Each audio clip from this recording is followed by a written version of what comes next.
I never imagined that this Tuesday morning would be any different from the countless others I had endured in this house. As I sat at the kitchen table, the steam from my coffee curling lazily upwards, I could feel a shift in the air. Something was about to change, and I wasn't sure if I was ready for it. The kitchen, with its gleaming granite countertops and state-of-the-art appliances, felt more like a showroom than a home. It was a perfect reflection of my mother-in-law, Margaret, cold, unyielding, and obsessed with appearances. Margaret was perched at the head of the table, her perfectly manicured nails tapping an impatient rhythm on her phone screen. My husband, David, leaned against the counter, sipping his coffee with an air of detachment that had become all too familiar. His eyes were fixed on his own phone, probably scrolling through work emails or sports scores, anything to avoid engaging in the tension that was slowly building in the room. "Oh, this is simply marvelous!" Margaret's shrill voice cut through the silence, making me flinch slightly. "Sophie, darling, you simply must hear about our upcoming trip to the Amalfi Coast." I forced a smile, bracing myself for the onslaught of information I neither asked for nor cared about. "That sounds nice, Margaret," I managed to say, my voice sounding strained even to my own ears. "Nice?" she scoffed, her eyes narrowing. "It's exclusive, darling. Only the creme de la creme are invited. We'll be staying at this divine villa with our own private chef and yacht trips. Oh, you should see the yacht." I nodded, trying to look interested while my mind wandered to the small design studio I had dreamed of opening before I married David. Those memories felt like they belonged to someone else, a version of Sophie that had been slowly erased over the years. Margaret continued to prattle on about the retreat, her voice growing more animated with each lavish detail she shared. I caught David's eye for a moment, hoping to see some sign of support or understanding, but he just gave me a half-hearted shrug before returning his attention to his phone. "Of course," Margaret's tone suddenly shifted. "There's the matter of expenses. These things don't come cheap, you know." I felt a knot forming in my stomach. I knew where this was going, and I silently prayed for strength. "Ovi, dear," she said, her voice dripping with fake sweetness. "Let me borrow your credit card for this trip. I'll pay you back eventually." She laughed as if she had just told a hilarious joke, but her eyes were sharp and predatory. The room fell silent. I could feel both Margaret and David's eyes on me, waiting for my response. In the past, I would have acquiesced, handed over my card with a resigned smile, and spent the next few months quietly worrying about the astronomical charges that would inevitably appear. But today, something inside me snapped. "I'm sorry, but no," I said, my voice surprisingly steady. "I can't do that, Margaret." The silence that followed was deafening. I could see the shock on David's face, his coffee mug frozen halfway to his lips. Margaret's expression morphed from disbelief to fury in the span of a heartbeat. "Excuse me," she hissed, her perfectly composed facade crumbling. "What did you just say to me?" I took a deep breath, steeling myself. "I said no, I won't give you my credit card." Margaret's face turned an alarming shade of red, her hands curling into fists. "How dare you?" she spat out. "After everything we've done for you, you ungrateful little—" Before I could react, she grabbed her tea and hurled it across the table. I felt a sharp burning pain as the scalding liquid hit my face and chest. The delicate china shattered on the floor, the sound echoing in the stunned silence that followed. And then, to my utter disbelief, David started to laugh. It wasn't a kind laugh, or even a nervous one. It was cruel and mocking, cutting deeper than the tea burns ever could. In that moment, I saw him clearly for perhaps the first time in our marriage. This man who vowed to love and protect me found amusement in my pain and humiliation.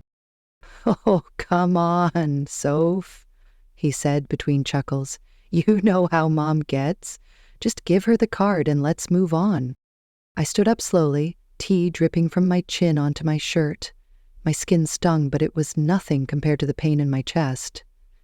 No, I said again, my voice stronger this time. I won't. Margaret rose as well, her eyes blazing with a fury I had never seen before.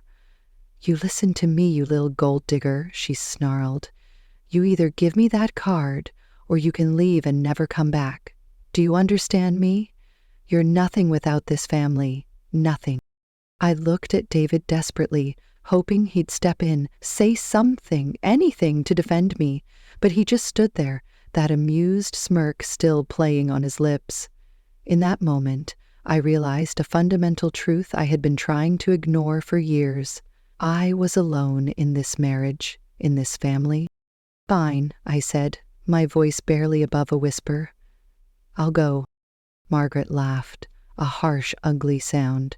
Oh, please, where would you go? What would you do? You're pathetic, Sophie. You need us.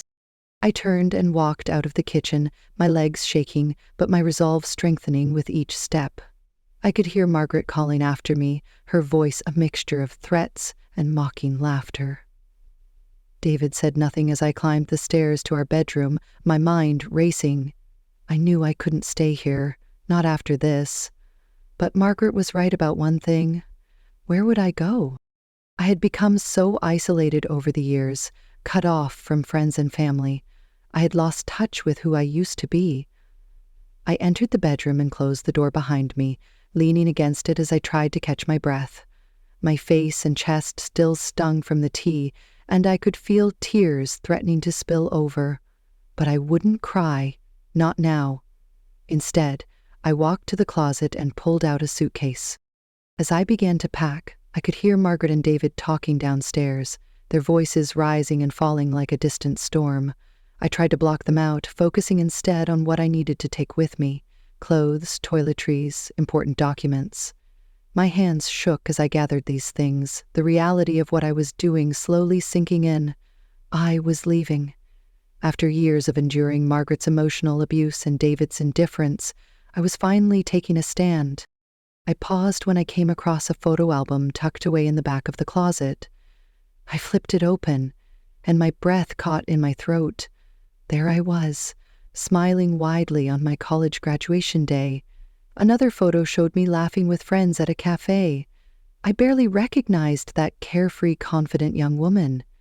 As I stared at these snapshots of my past, I wanted to be that woman again. The woman who had dreams, who stood up for herself, who didn't let anyone, not even her husband or his overbearing mother, dictate her worth. I closed the album and added it to my suitcase. Then I took out my phone and sent a quick text to Laura, an old friend from college, who I had managed to stay in touch with despite Margaret's best efforts to isolate me. Need help? Can I stay with you for a while? Her response came almost immediately. Of course, what's wrong? Are you okay? I typed back quickly, promising to explain everything later. As I finished packing, my movements became more purposeful now that I had a plan. As I zipped up the suitcase, I heard the front door slam. David and Margaret must be leaving for work. I waited a few minutes to make sure they were gone, then made my way downstairs, suitcase in hand. In the entryway, I paused. My wedding ring felt heavy on my finger, a symbol of promises broken and trust betrayed.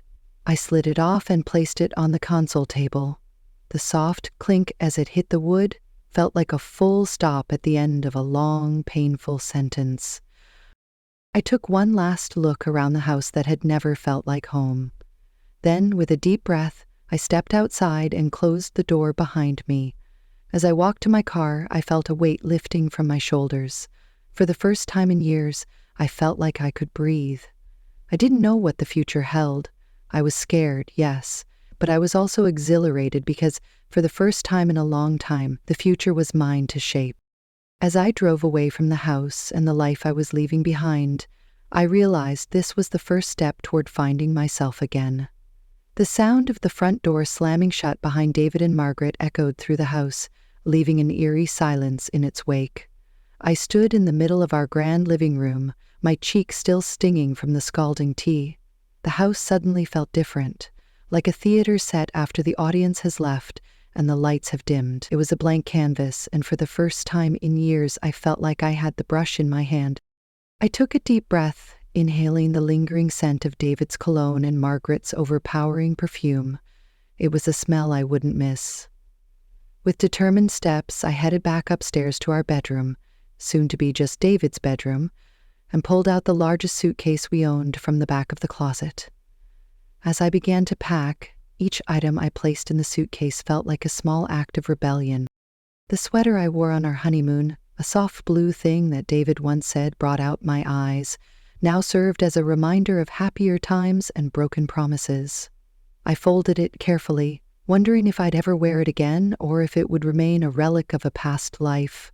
I moved to the dresser, pulling out practical items, underwear, socks, comfortable jeans. My hands paused over the delicate lingerie sets that Margaret insisted I buy to keep David interested. I left them behind, a silent middle finger to her constant interference in our marriage. A soft meow interrupted my packing frenzy. I turned to see Milo, my ginger tabby, watching me curiously from his perch on the bed.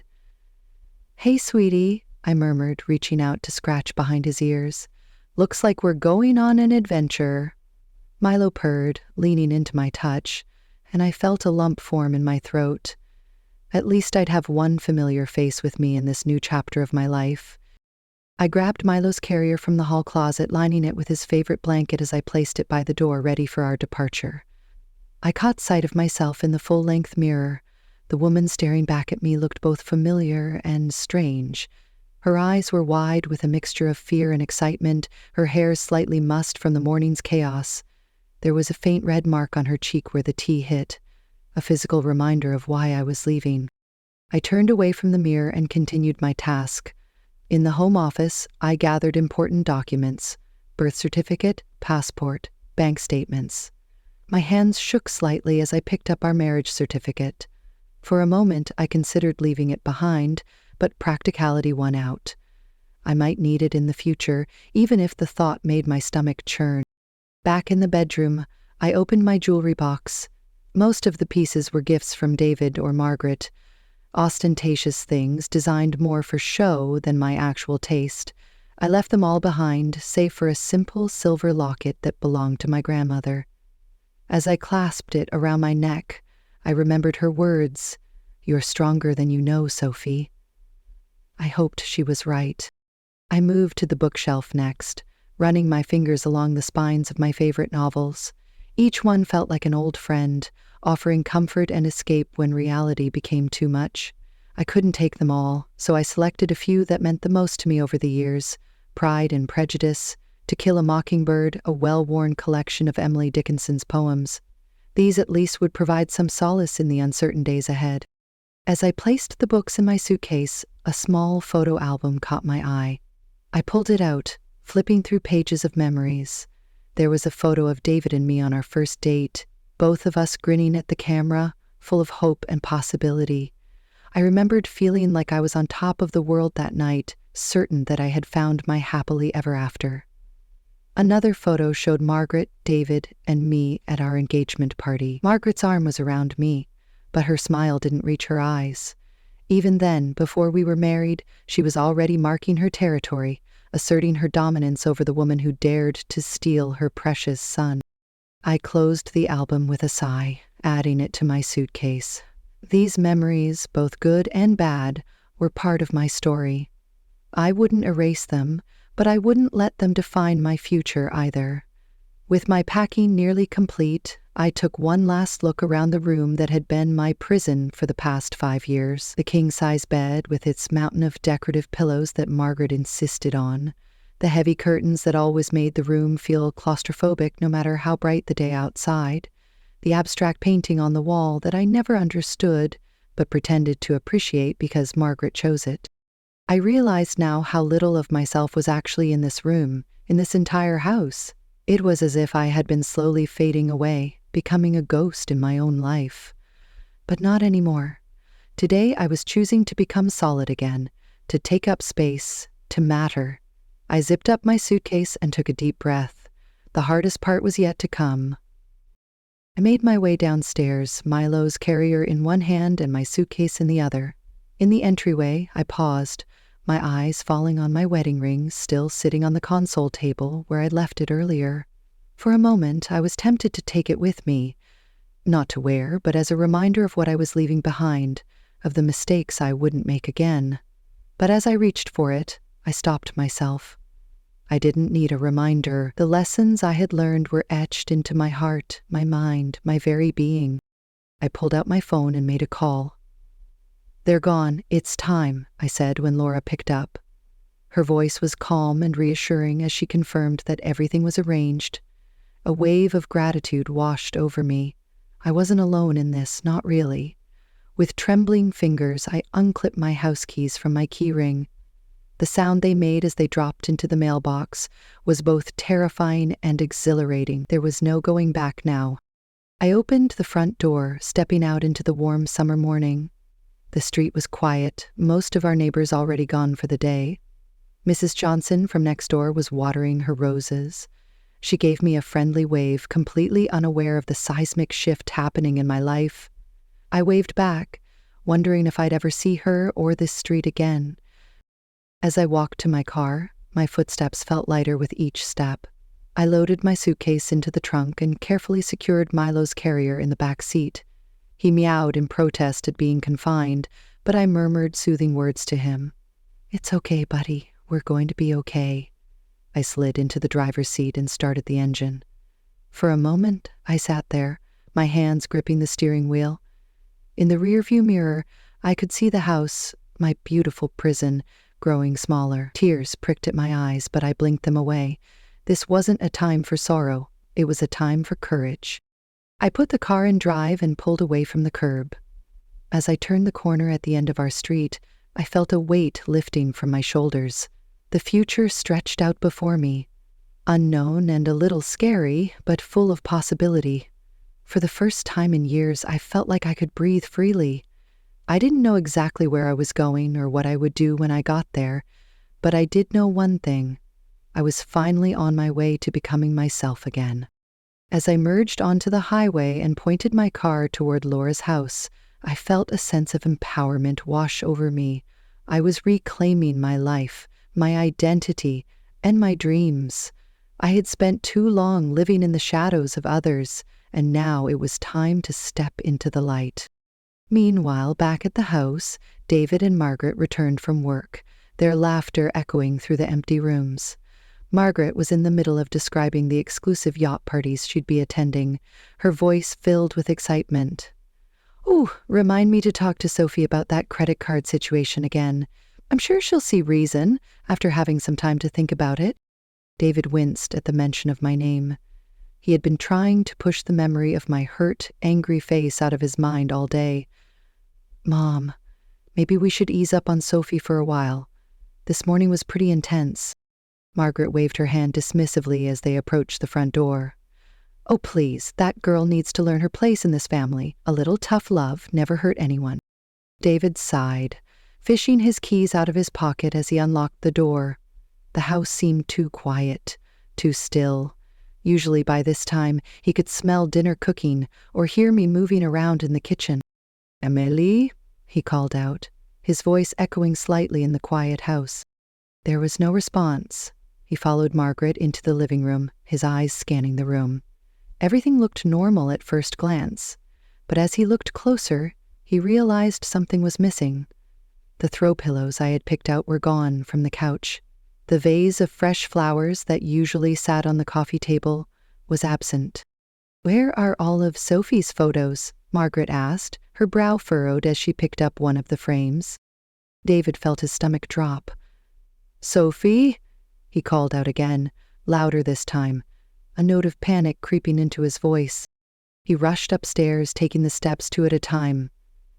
"Sophie!" he shouted, his heart racing. He burst into our bedroom and stopped short. The room looked wrong. My bedside table was bare, the books I usually kept there gone. He yanked open my closet door and found it half empty, my favorite clothes missing. "Mom!" he shouted, his voice cracking. "Come up here!" Margaret appeared in the doorway, slightly out of breath from climbing the stairs. "What is it, dear? Did you find—" Her eyes widened as she took in the state of the room. What? David sat heavily on the bed, his head in his hands. She's gone, Mum. Sophie's gone. Margaret's face flushed red. Gone? What do you mean gone, that ungrateful little... She stormed around the room, yanking open drawers and cabinets as if expecting to find me hiding inside. This is ridiculous. She can't just leave. Where would she even go? She has no one but us. David remained silent, his mind racing. He thought about the look in my eyes that morning, the quiet determination in my voice when I had refused to give Margaret my credit card. He should have seen this coming. He should have done something.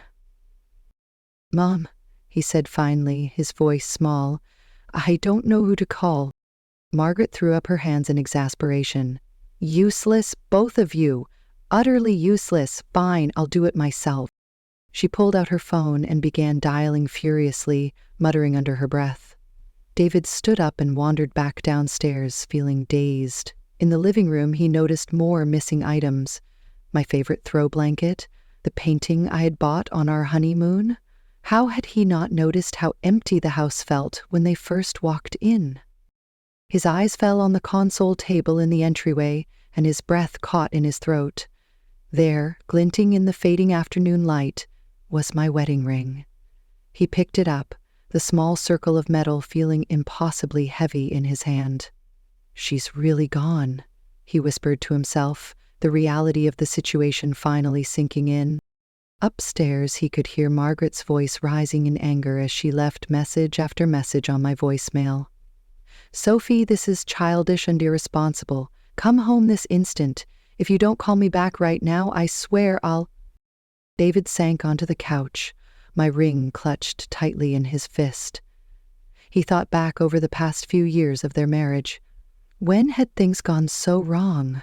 When had he stopped seeing me, really seeing me?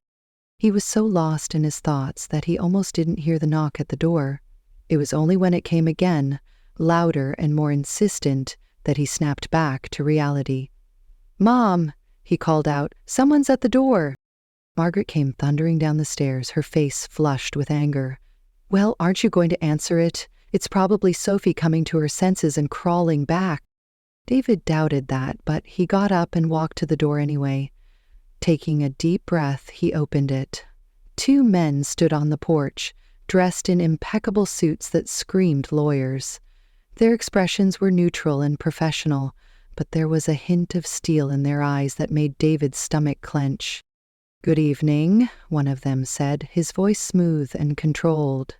Is this the residence of David and Sophie Harper? David nodded mutely, a sense of dread washing over him. The man who had spoken produced a briefcase, opening it smoothly. Excellent. We are representing Mrs. Sophie Harper, or should I say Miss Harper. Behind David, Margaret gasped. What is the meaning of this? She demanded, pushing past him to confront the men. Where is Sophie? What have you done with her? The second man spoke up, his tone calm but firm.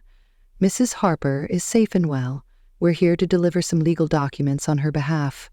He pulled out a thick envelope from the briefcase and held it out to David.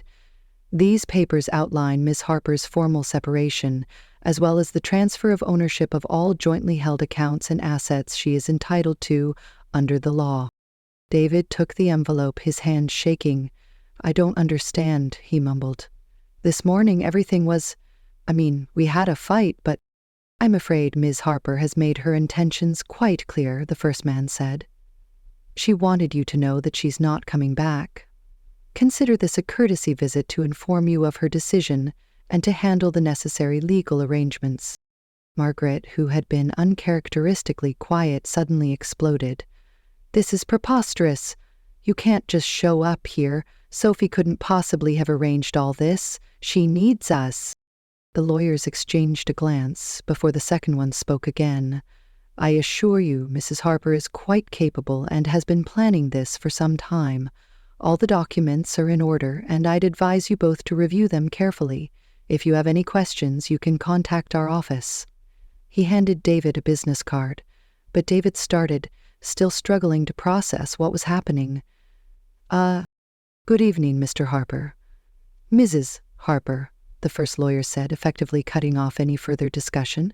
We'll be in touch if any further action is required." With that, they turned and walked back to their car, leaving David and Margaret standing in the doorway, stunned into silence. As the lawyer's car pulled away, Margaret finally found her voice. "This is your fault," she shrieked at David. "If you had kept that girl in line, none of this would have happened." David barely heard her. He was staring at the envelope in his hands, my wedding ring pressing into his palm where he still clutched it. The weight of his mistakes, his neglect, his failure to stand up for me, it all came crashing down on him at once. For the first time in years, David began to cry. The two men at the door stood in stark contrast to the chaos unfolding inside the Harper household. Their crisp suits and impassive expressions seemed to absorb the tension radiating from David and Margaret, reflecting nothing but cool professionalism. "Mr. Harper, Mrs. Harper," the taller of the two men began, his voice steady and authoritative. "My name is Daniel Lawson, and this is my colleague, James Chen. We're from Lawson, Chen and Associates, representing Ms. Sophie Harper in her separation proceedings." David felt as if the ground was shifting beneath his feet. He gripped the door frame for support, his other hand still clutching my wedding ring. "Separation proceedings?" he echoed, his voice barely above a whisper. Margaret, however, was not rendered speechless. She pushed past David, her face flushed with anger. "Now see here," she began, her voice shrill. "I don't know what kind of game Sophie thinks she's playing, but this is completely unacceptable. You can't just waltz in here and—" "I assure you, Mrs. Harper, this is no game," Mr. Chen interrupted smoothly. "Ms. Harper has initiated legal proceedings for separation, and we're here to serve the necessary documents." He held out a thick envelope to David, who took it with trembling hands. David stared at the envelope as if it might bite him. His name and my name were printed neatly on the front, the words "Separation Agreement" stamped in bold red letters beneath it. It felt surreal, like a prop in some twisted play he didn't realize he was starring in. "May we come in?" Mr. Lawson asked, his tone making it clear it wasn't really a question. Numbly, David stepped aside, allowing the lawyers to enter. Margaret looked as if she might object, but for once she held her tongue, her eyes darting between the men and the envelope in David's hands. They moved to the living room, the lawyers taking seats on the couch, while David sank into an armchair. Margaret remained standing, her arms crossed tightly over her chest. "Now," Mr. Lawson began, opening his briefcase and pulling out several documents. "I'll give you a brief overview of the separation agreement." As he continued outlining the details of bank accounts to be frozen, properties to be evaluated, and assets to be divided, David found it increasingly difficult to focus. His mind kept returning to that morning, my quiet defiance, the tea splashing across my face, his own callous laughter. How had he let things get to this point? Additionally, Miss Harper has requested a restraining order against Mrs. Margaret Harper, Mr. Chen was saying, snapping David back to the present. What?" Margaret screeched, her composure finally shattering. "A restraining order against me? This is preposterous. I've never laid a hand on that girl." Mr. Chen's expression remained impassive. "The request cites a pattern of emotional and verbal abuse. This morning's incident with the tea is mentioned specifically." David felt a wave of shame wash over him.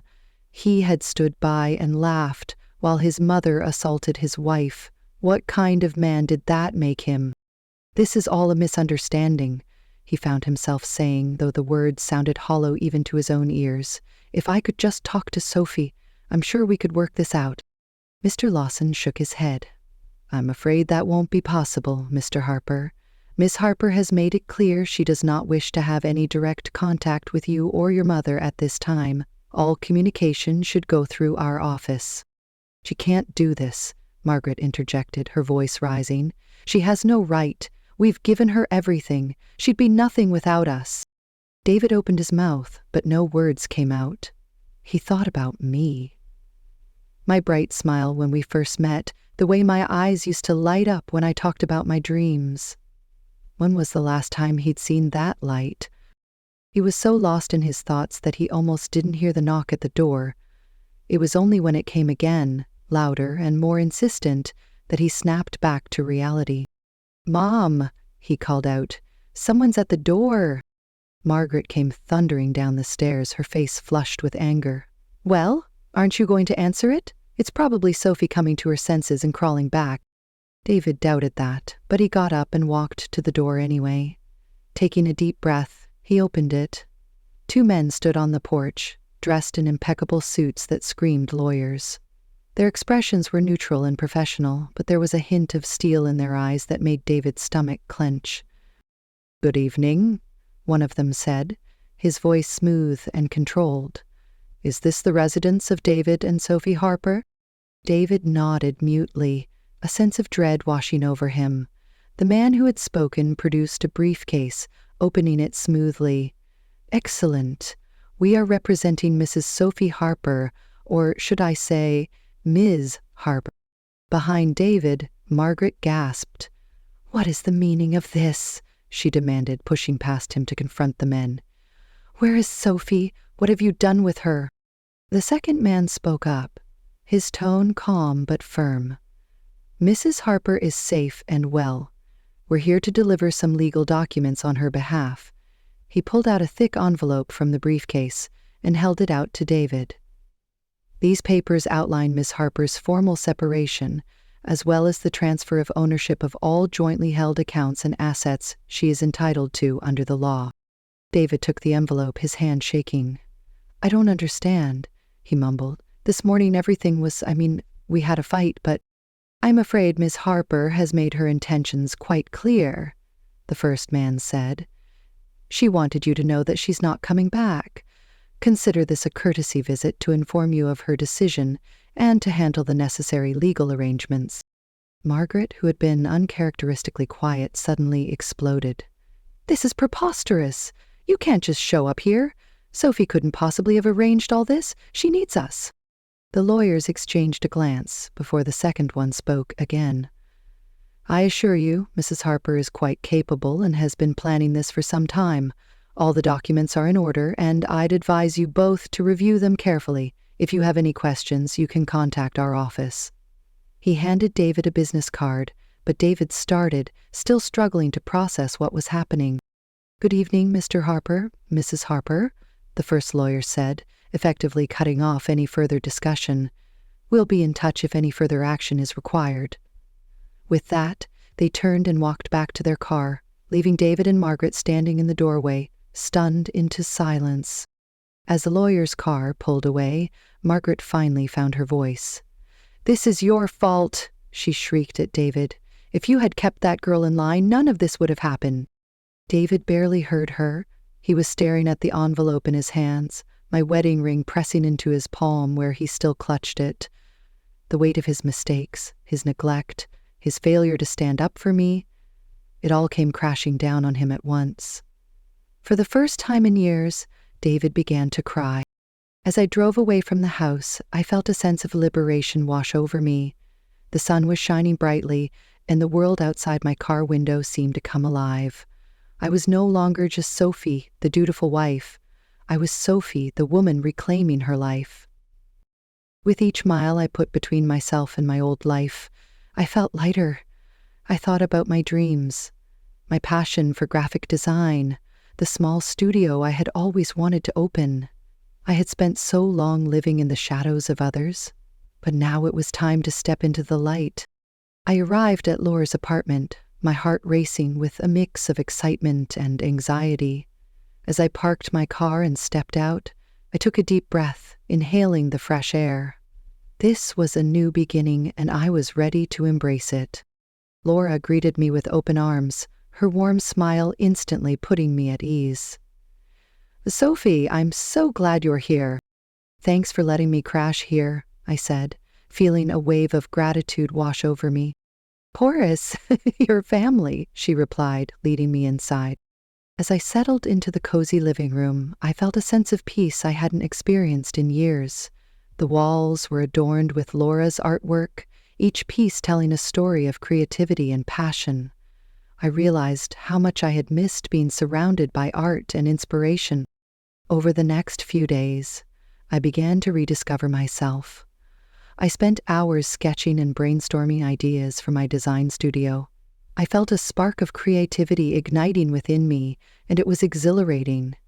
I started to remember the dreams I had set aside for so long, and I was determined to make them a reality. One afternoon, as I sat at Laura's kitchen table, I received a message from an old colleague, Mark, who had always believed in my talent. "Hey Sophie, I heard about your situation. If you're looking for freelance work, I have a few projects that might interest you." My heart raced at the thought of working again. "I'd love that," I replied, feeling a surge of excitement. As I dove into the freelance projects, I felt a sense of purpose returning to my life. I was no longer just a wife, I was a professional, a creative force, ready to take on the world. With each project I completed, I felt more empowered. I was reclaiming my identity, piece by piece. I started networking with other designers and attending local art events, immersing myself in a community that celebrated creativity and individuality. One evening, as I sat in a cafe surrounded by fellow artists, I felt a sense of belonging I hadn't felt in years. I was no longer defined by my marriage or my mother-in-law's expectations. I was Sophie, the graphic designer, the dreamer, the woman ready to forge her own path. As the weeks passed, I continued to grow and evolve. I began to envision my design studio, a space where I could create and collaborate with others who shared my passion. I started saving money, planning for the future, and taking steps toward making my dreams a reality. I felt a sense of hope blossoming within me, a feeling I had thought I had lost forever. I was no longer just surviving, I was thriving. Meanwhile, back at the house, David and Margaret were left to grapple with the aftermath of my departure. The silence that filled the rooms was deafening, a stark contrast to the chaos that had unfolded just days before. David sat on the couch, staring at the envelope the lawyers had left behind. The weight of his mistakes pressed heavily on his shoulders. He thought about the moments he had taken for granted, the laughter, the love, the dreams we had shared. Margaret paced the living room, her frustration boiling over. "How could she do this to us?" she exclaimed, her voice sharp. "After everything we've done for her." David felt a pang of guilt. He had stood by and allowed Margaret to dictate our lives, to undermine my worth. "Mom, maybe we should consider that Sophie is right," he said quietly. Margaret stopped in her tracks, her eyes narrowing. "What do you mean?" "I mean, maybe we haven't treated her the way she deserves," David replied, his voice steady. "We've taken her for granted and now she's gone." Margaret scoffed, crossing her arms. "She's being childish. She needs to learn her place in this family." David shook his head, feeling a sense of clarity wash over him. "No, Mom. It's time for us to reflect on our actions. We can't keep pushing her away and expecting her to stay." Margaret's expression shifted, a flicker of uncertainty crossing her face. "What are you saying?" "I'm saying that we need to change," David said firmly. "I need to change. I can't keep living in this bubble of denial. I want to understand Sophie, to support her, and to be the husband she deserves." Margaret opened her mouth to protest, but David held up a hand. "I'm done pretending everything is fine. I need to take responsibility for my part in this." As he spoke, he felt a weight lifting from his shoulders. It was time to confront the truth, to face the consequences of their actions. As I settled into my new life, I felt a sense of peace enveloping me. I was no longer defined by my past. I was forging a new path, one filled with hope and possibility. I spent my days working on freelance projects, connecting with fellow creatives, and dreaming of my design studio. Each step I took felt like a step toward reclaiming my identity, and I was excited about the future. One evening, as I sat in my cozy apartment with Milo curled up beside me, I reflected on how far I had come.